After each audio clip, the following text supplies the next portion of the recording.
We have a transit happening in 2026 that has not taken place in 2,000 years, and we will not see it again in our lifetime. Believe me when I say that if you choose to take yourself seriously enough to follow this 2026 astrology guide, you can set yourself on the trajectory to your dreams once and for all. Hola, my beautiful dreamers. Welcome back or welcome to my channel. My name is Marisa LaBlue, and I merge everything cosmic with everything self-development to become our dream selves every day. If that sounds like something you're interested in, don't forget to like, subscribe, hit the bell, and follow me on other social media platforms so you can get more background content, lifestyle content, and astrology content. 2025 was definitely the year of water. There was a lot of Piscean transits happening from the major outer planets, which caused a lot of us to go through deep, watery reflection.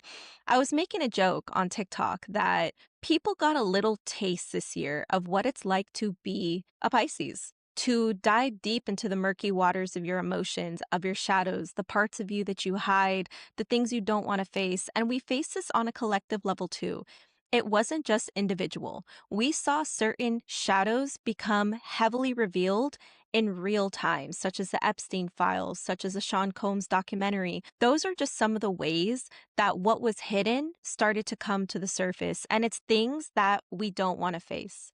Piscean energy is all about facing the deep, dark depths and using them and transmuting them and bringing them to the light, okay? But 2026 is going to be a massive air and fire year, specifically Aries, Leo, Aquarius, and Gemini. They are going to be the front runners of 2026. So when I tell you that we are being ignited like a rocket launching out of the deep depths of the ocean, okay? And if you don't take the lessons that you learned from 2025 with you, if you did not get ready to transmute them into something that causes you to thrive on the surface, this year is going to definitely make sure that you handle that business. But if you choose to do so, you can be rocket launched into greatness. So let's start off by talking about the fact that this is a universal year 1 in numerology. 2025 was a universal year 9, which signifies the ending of cycles, which is very on par with Pisces energy because Pisces is the last sign of the zodiac wheel, meaning that it signifies endings and closing things out. Now going into this year, we have planets moving into Aries, out of Pisces and into Aries. Aries is the first sign of the zodiac, signifying new beginnings, which is perfectly on par with the universal year 1. So on a collective level, we're going to be experiencing a new cycle starting in our lives in some way or another, especially if you experienced your Saturn return and now your Saturn return is ending because it's moving from Pisces to Aries. You especially will be reaching the end of a lot of chapters that were a huge theme in your Saturn return. So if you find yourself embarking on a new journey of some kind or being pulled to do so this year, 100% this is the year of new beginnings, new chapters, and you are not crazy. You are definitely being challenged to follow that pull. But will you live up to the calling? That is the question. Now let's go over the 6 major astrological shifts happening throughout 2026 that you can leverage and take advantage of. First, starting on January 26th, we have Neptune officially re-entering Aries for good, and this will last until May 21st, 2038. Neptune is the planet of the subconscious realms, fantasy, spirituality, and creativity, whereas Aries is definitely the physical movement sign of initiation. Neptune entering Aries is going to have a lot of us wanting to finally take action on certain things that have been circling in our dreams and our subconscious that have been on our mind for a while, but they seem like things that are rooted in fantasy. They seem like things that are unrealistic. But now with Neptune moving into Aries, we have that fluid Piscean energy because Neptune is the ruler of Pisces flooding into Aries. So Aries now wants to take your dreams and start putting it into outward action. And the great part about Aries energy is because it's the initiation energy, it gives all of us on a collective level more bravery, Rather than just sitting in our dreams and fantasizing about them, Aries is all about doing and actually making physical movement towards that dream. And this leads us into the next transit, which is Saturn officially re entering Aries on February 13th and lasting until April 12th. 2028. Now, Saturn is the planet of discipline, structure, and responsibility, whereas again, Aries is the physical initiator of the zodiac. Saturn doesn't really like being in Aries. They do not really get along because their natures are completely opposite. Saturn is all about the long haul, the long-term commitment, and making sure that everything is perfectly in place, done a certain way, done by a certain set of rules. Whereas Aries is like, screw all that. I want to do it how I want, as long as we're starting something and we're getting it done. But the magic when they come together, especially because we're going to have Saturn and Neptune both in Aries, we're going to have your dreams essentially being given a sense of maturity and structure, rather than just having the Neptune and Aries energy, which if they're left to their own devices could probably be a bit reckless, a bit impulsive, and a bit delusional if unchecked. But Saturn is coming in to check those energies and say, it's great that you want to make this dream happen and I'm all for it, but you must have some discipline. You must play the long game. You can't just willy-nilly put your attention here and put your attention there and end up not creating anything of meaning, because that is something that Neptune energy and Aries energy struggle with. They can struggle to actually create anything of meaning because they want to be pulled in different directions or they want to follow delusion. They can lack the disciplinary nature that Saturn naturally holds. So Saturn is coming in to kind of be the disciplinarian that keeps them in line and keeps you in line to actually put a structure to your dreams. It's all about practicing patience and being mindful of the decisions you make now and how they affect your dreams in the long run. Now, on February 20th, Saturn and Neptune are meeting in an extremely rare conjunction inside Aries. This is what everyone is calling the Great Reset for a reason. We have not seen a Saturn-Neptune conjunction in 2,000 years. 2,000 years. A Saturn-Neptune conjunction in Aries is so rare. So this is your time to enter that new chapter that you have been thinking about. I know it's been on your mind. I know you've fantasized about it. You've dreamed about it. Maybe it's marinated in your head and in your heart for years now. This is the time to ignite it with physical movement and physical dedication. This is legitimately the start of a brand new cycle on an individual level and a collective level. And this is important to note because starting a brand new cycle, entering a new level, is always going to come with growing pains. Everything is going to look a little murky and uncertain and frustrating at first. And I would argue that this is kind of what we're going through at the moment, okay? On a collective level, this is why we feel like we're in a pressure cooker at the moment, because this energy is culminating again like a rocket getting ready to be launched. Every new chapter, new level comes with growing pains. So even though this great reset might sound exciting, you might be experiencing a lot of not so exciting feelings building up to it, especially right now. And you might be looking at the world feeling very hopeless and very frustrated and wondering, where the heck are we going? What are we doing? Neptune energy always comes with a bit of fogginess, a bit of mysticism. So we're always going to have a bit of a fog that needs to be cleared when it comes to Neptune energy.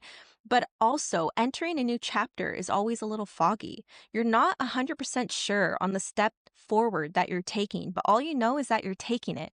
And that is where the Aries faith comes in, the Aries faith of initiation, because Aries, like a toddler, aims to take that first step even if they may tumble and fall. But it's all instinct. When a toddler starts to walk, it's instinct. They take the first step and they stumble. Then they try to take another step and they stumble. But Saturn is here to be the disciplinarian that says, hey, let's get up again and let's keep practicing. Let's put this into a routine so you become a professional at walking. The energies together are culminating to make us thrive, to help you thrive in a new chapter that is actually aligned with your soul. But you have to be willing to face the murky water first because it is inevitable. Think of it in terms of a plant. Before a seed becomes a plant, it does not just grow upward smoothly and without any obstruction. It grows underground and it has to crack, it has to break apart, it has to grow its little roots, and then it has to break through the dirt. From the outside, it looks like nothing is happening, no progress is being made, and you're not even sure if the plant is growing properly or if it's even there at all. But this doesn't mean that the seed is failing. This means that it's growing itself properly underneath the earth so it can give itself a foundation of support before it breaks through the dirt into a beautiful life form that thrives above land and in the light. So if you're feeling like things are a bit murky, foggy, and you feel like you might be behind, the world is in a frustrating place, think of it as all of us currently building our roots underground so we can grow a powerful plant above the surface, an abundant plant that bears a lot of fruit, a lot of juicy, beautiful, delicious fruit. But all in all, there's going to be an inner call in many of us to bring a dream that has been marinating in our hearts and in our minds into fruition and make it into something tangible. The magic of Aries energy being the main character theme of this year is that Aries tells you to take the first step even if you don't know the entire path ahead of you, which is what starts to create forward movement and momentum in your life. On April 25th, 2026, Uranus is re-entering Gemini, and this is lasting until August 3rd, 2032. Uranus is the planet of disruption, rebellion, and individuality, whereas Gemini is the Mercury-ruled sign of communication, curiosity, and the mental process. This transit will be inspiring people to be more vocal about what is authentically in their hearts and taking a vocal stance on what's right or necessary for all of us to move forward as a collective on a humanitarian level. We are going to see the most significant changes when it comes to this transit through digital communication and the way it's conducted. We are already seeing a large overhaul of social media platforms and digital communication as we know it, not just through the development of a lot of AI platforms and AI devices and integrations, but also in what people prefer to see online. We are now seeing a removal of a focus on the ego self when it comes to content creators and social media platforms and advertisers. We're seeing a return to authentic, raw voices. And this is Uranus and Gemini. Uranus is bringing that rebellious individuality disruptor energy to Gemini. Gemini is the messenger. So Gemini is actively going to communicate this disruption vocally. So we're going to see people start speaking up more, not just on matters. We always saw a lot of people on social media speaking up with their opinions on certain matters, but we're going to see a collective return and desire for the authentic average person's voice, in my opinion. I like to think of Uranus energy as representing the rebellious activists in society. So think of, if you've ever seen Star Wars Rebels, the rebels in Star Wars are taking on the Galactic Empire. We are definitely going to see a form of rebellion take place by people using their authentic voices via social media and communication platforms of all kinds. On an individual level, this is going to be a great time to challenge your mind and to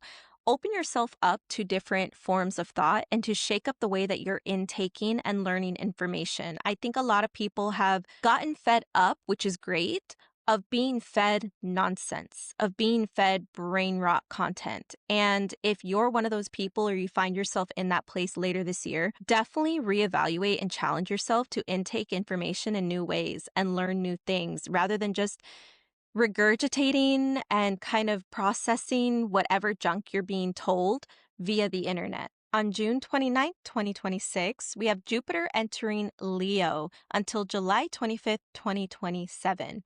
Jupiter is the planet of expansion, higher knowledge, and abundance, whereas Leo is the sun-ruled sign of expression, passion, and leadership. Jupiter expands whatever energy it's touching. So in this case, Jupiter is now placing its Midas touch on Leo energy, meaning that for a lot of us, there's going to be a spotlight placed on our authentic self-expression, not just in the way we physically express and conduct ourselves, but in how we express our passions and our creativity. We'll be questioning, what is it that makes me feel like the main character of my life without suppression? What is it that I've been suppressing that I need to lean into to feel like the main character of my life again? Where have I been outsourcing my main character energy, and where do I need to return to it? And this can tie back into Uranus going back into Gemini, because again, we're returning to authentic, raw voices, and you may feel that for yourself. You may have curated a whole demeanor and a whole look that is not your own. It's just regurgitated propaganda, basically. You have a certain hairstyle or certain wardrobe because you were told that's what you should have. You should have a capsule wardrobe with these specific items in it, or you should speak this certain way, or whatever the case may be. And you might be having an epiphany where you're going, those things don't quite sit right with me, and they never have. I've just been doing them because I don't want to express myself. Like, I don't know where to begin, or I feel afraid to wear this or wear that. Jupiter entering Leo is going to place the golden touch on you expanding your authentic light. This is Jupiter's invitation to you to start working through any of the reservations and insecurities that have kept you from doing so. And it may be time to try something new in your life that has been on your heart, especially because Leo is connected heavily to anything heart-led. Your heart will be shouting at you at this time. But do be wary of any overly egotistic, selfish, or prideful behaviors or emotions that come up during this time, because that is the shadow side of Leo. Leo can experience a lot of ego, but also Jupiter is the planet correlated with Zeus and can have a greed about its nature. So when you have the planet of greediness coming in contact with the planet of ego, it might actually be bringing up shadow emotions for you where you feel even greater envy towards somebody or even more pride about something. But I would say that this is not unproductive. It's something to be wary of, but you should examine those emotions if they come up, because this is clearly pointing you towards something that you resonate with, that you're not currently expressing in yourself, that you want to express. On July 26, 2026, we have the lunar nodes entering the Aquarius and Leo axis. The north node will be in Aquarius, the south node will be in Leo, and this is lasting until March 26, 2028. If you didn't know, the north node and the south node point to our karmic points of destiny because they fall on the ecliptic line. The north node tends to represent our forward direction, whereas the south node represents what we're releasing. And because the north nodes are on the ecliptic line, we have actually 4 different eclipses happening in 2026 that will be interacting with the north node and the south node. So it amplifies the energy that the north node and south node are bringing into this year. And because they're changing signs this year, the overall theme of the collective and the direction we're moving in is changing. That's why this is so significant, and you may experience it in your own life in some way. But because we have the north node moving into Aquarius and the south node into Leo, essentially the theme here is going to be finding purpose beyond the self and the ego. Finding purpose beyond is Aquarius. The self and the ego is Leo. We're arguably already seeing this in the massive discourse online about getting back in touch with real people versus out of touch, inauthentic, overly self-serving influencers and creators. Instead, we're feeling a need to return to human one-on-one connection, physical connection in communities. And if we are going to find community online, focusing on ones that feel more humble and down to earth. This is that Aquarius humanitarian touch where it's more focused on the collective, whereas Leo is much more self-focused. We're going to see ourselves embracing more of our realness, weirdness, and individuality versus what is trendy, aesthetic, and self-serving. So you might want to ask yourself, what limiting habits do we place on ourselves by being overly self-centered, prideful, egotistical, or stubborn? And where can we be a bit braver with showcasing our heart and our authentic light? Those questions will be a big theme moving into this year. So I think you should definitely write those somewhere, maybe journal about them now, and then revisit them whenever this transit is potentially happening. Come back to this video. But these will be significant questions to ask yourself, not just because of the movement of the North Node and South Node, but because of the movement of Jupiter into Leo, as well as Aries energy. Aries is also all about individuality and authenticity and not taking the beaten path. On October 3rd, 2026, we have Venus going retrograde in Scorpio and then moving into Libra, lasting until November 13th, 2026. This is significant because Venus only goes retrograde every 18 months, so we don't experience this every single year. It's not as prominent as Mercury retrogrades. Venus is the planet of love, partnership, and beauty. Scorpio is the sign of rebirth and transformation, whereas Libra is the sign of harmony and justice. So at this time, skeletons in our closet might make another appearance, making us revisit some shadows that we might have been hiding and still have to work through, especially in regards to your relationships of all kinds. Scorpio reveals shadows, while Libra will have you confront the reasons you've suppressed these shadows in your relationships.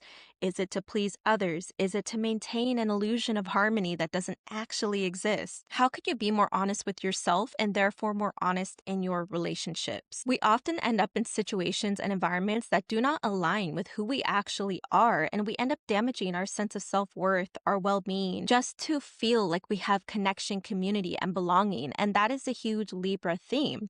Whereas Scorpio can potentially be a shadow suppressor. Scorpio can kind of push a lot of things under the rug or kind of decide they're going to bury something into a grave, but those things don't actually get dealt with. And Libra can do something similar for the sake of maintaining an outward sense of peace or harmony. But when Venus goes retrograde, especially when it comes to partnerships of all kinds, you are going to see your shadows resurface within these partnerships. So maybe it's an environment that's not serving you, a relationship that's not serving you. And a lot of these relationships and environments have probably been built on you, and they probably are reliant on you suppressing your true feelings, your true shadows, the skeletons in your closet, the things you've tried to bury. This might be a time where you can no longer sweep them under the rug. And it may be a time where some of those relationships end up falling out, but that is for your greater good. So it's basically a glass house if they are built on you suppressing any of the deeper parts of yourself. Not only will this retrograde have you exploring your relationship alignment, but it will also have you exploring your alignment with yourself and how you express yourself outwardly, because again, Venus is a very physical oriented planet focused on art, creativity, beauty, and the things that are tangible, the physical pleasures of life. So you might feel super inspired to start a new self-care routine, start taking care of yourself in a different way outwardly, change up your look in some way. And this is amazing. And I would highly recommend that you follow that. But I would also recommend that you wait until after November 13th when Venus is out of retrograde. Beauty treatments and whatnot can go a little awry when Venus is in retrograde. So definitely follow that poll. Write down the things that you want to do. Maybe put together a Pinterest board with visual inspiration for it. But don't actually do it till November 13th or after, after November 13th. With all of that astrological energy in mind, I'm going to simplify it by giving you these 3 actionable, practical tips so that way you can realistically integrate this energy into your life and put your dreams on a positive trajectory. Number 1 is to prioritize moving your goals forward, even if it feels foggy. I challenge you to pick one goal that has been circulating for you, maybe for months, for years even, and challenge yourself to actually put it into motion. Ask yourself, what is the smallest physical action towards this goal that I can take within the next month? This isn't about having some big reinvention, some big master plan, some huge rebrand or 5-year vision. No, it's about what you can start doing now. A lot of times it's those small steps forward that really get us somewhere, that really accumulate into something bigger. And it's also how we learn. If you never take the first step, you're never going to learn. If a toddler tried to sit there and think about how they're going to walk when they've never walked before, and all they did was think about it, like, okay, I've seen other toddlers do it, and they put one step in front of the other, then the other, and then I think they move their leg like this, and they just sit there thinking, is that going to get them to actually become a professional walking machine? No, it's not. It's going to limit them. from doing anything, from making any progression. And before they know it, they're never walking. You must take your first embodied step towards that vision, that goal, that dream that's been circulating in your heart and your mind for years and months. And get this, a lot of times we put so much pressure on the goal that we want to achieve, and we start to overthink into oblivion about it because we want it to be perfect and we want to make sure it works out. I have a little plot twist, a life-changing plot twist for you, a total reframe of thinking about making a goal happen. Sometimes the goals or the dreams that are embedded in your heart and your mind are not actually the goal or dream itself that you're going to end up achieving. They are planted in your heart to make sure that you are learning something you need to learn to build that foundation and grow the strong roots that will turn into the actual goal or dream that you achieve. You learn through experience and you hone your dream and your goals through experience. You learn what's not for you. You learn how to do certain things. You learn how to orchestrate yourself in a way that can actually achieve your long-term goals. So buy the domain, sign up for the class, make the first piece of content, whatever the case may be, take that first embodied step. It is the only way. Number 2 is to protect your individual truth. When we're talking about all the air energy happening with Gemini and Aquarius this year, we're not just talking about how the collective is going to shift in their digital communications and with individual one-on-one communication with each other. We're also talking about our inner voice. Our inner voice is something that we tend to mute out, we tend to doubt, and we tend to argue with all the time. It's time for you to start protecting your honest, authentic inner voice because that is what's going to lead you down certain paths. And I'm not talking about the voice that tells you you're not worthy, you can't do this and that. I'm talking about your soul's voice, and we all hear it at different points in our lives, but we become more distant from it and more removed from it because the world is full of so much noise, and the world adds to the noise of that little self-deprecating voice in our head that often wins out. You need to start nurturing and protecting your soul's inner voice and what it's telling you. You'll be experiencing a massive shift away from performative vocal expression, just having an aesthetic persona that matches everybody else, trend chasing identities that you think are going to make other people like you more. All of this outsources that true inner voice that you have and tells your inner voice, no, you don't matter. I need to do all these other things that other people are doing and listen to them. Start having real lived experiences in your life. Be honest with yourself and challenge yourself to be more authentic, not just in the way that you express your inner voice, but in the way that you communicate with others too. Stop suppressing your actual thoughts. Stop being mute in every situation. Stop morphing into other people's identities because you don't listen to your own voice. Now, you might be thinking, that sounds great, but how in the world do I do this? I'm going to tell you.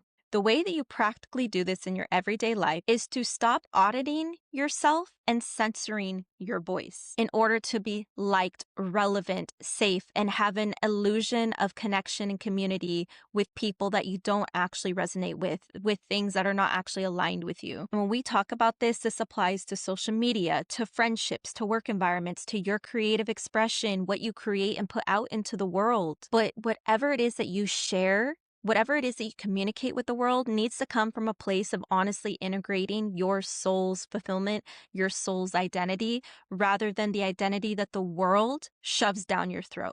Number 3 is to choose alignment over attachment. Harmony without honesty will no longer be sustainable in 2026. Again, once we reach the Venus retrograde in October of 2026, we're going to be experiencing a lot of revelations around our environments and partnerships. In relationships, you must ask yourself, where am I staying to avoid discomfort? What truth am I afraid will disrupt the peace? These need to be questions you start circulating in your head every single day so you can constantly check yourself, because your brain is going to want to put you back in auto suppression mode. automatically suppress your emotions, automatically suppress your thoughts, automatically suppress how that made you feel for the sake of harmony, for the illusion of harmony. So keep these questions circulating in your head. I would definitely say you should revisit them often via journaling, because it's a private time with you and your own heart, your own mind, where you can reflect on the day, maybe on the week, and see, okay, where did I try to avoid discomfort this week? And how can I start to move out of that moving forward? And having these consistent check-ins with yourself can get you back in touch with that part of yourself, so you start to move out of the auto suppression, the auto people pleasing. And it does take practice, but something else that can help is experimenting in your self-expression physically as well. I do believe there's a lot of power in physical embodiment of what we're becoming. Just like me dyeing my hair red, that was a physical embodiment of my soul expressing itself outwardly. Do I think it's going to change my entire life just because I dyed my hair? Is it going to automatically make me confident and make me... No. But I will tell you, when I first dyed my hair red a long time ago, I was actually a little bit self-conscious when I first dyed it, because I realized my red hair represented the idea that I was someone who always wanted to stand out. I had a fiery soul. I had a lot of passion, a lot of drive, but I suppressed a bunch of that for the sake of pleasing other people, especially a bad relationship that I had. So because I suppressed all of that, I had become automatically someone who suppressed my spirit. I was less outspoken. I was less fiery. I wasn't as openly confident and charismatic. The red hair was a physical embodiment of what I knew to be true about myself. And it challenged me to step outside of my self-consciousness, because I found that I wanted to automatically hide when I went into public places. The only reason I fully knew that and became aware of it was because of my red hair. I was like, oh my gosh, I have red hair now. Like, people are looking at me and that makes me uncomfortable. But then over time, I got used to it. And it's like, yeah, I have nice red hair. Look at me. So what? So I do believe there's power in physically embodying your light and your spirit, and then your internal work following suit. However you go about it, emotional truth is the key. Observe your emotional truth, because that is what's going to lead to healing and going to lead to you being set on a trajectory that actually embodies your dream self and becomes your dream self, rather than just fantasizing about your dream self. Needless to say, 2026 is extremely exciting, invigorating, and inspirational. You just have to know how to harness the energy in a positive way, and I hope that these tips helped you. Leave a comment down below if you're entering your Saturn return. If you follow these tips, I promise you that you will be on a beautiful ride towards your goals officially after 2026. Thank you so much for being here. I'm always eternally grateful for your presence, but until I see you in the next video, adios.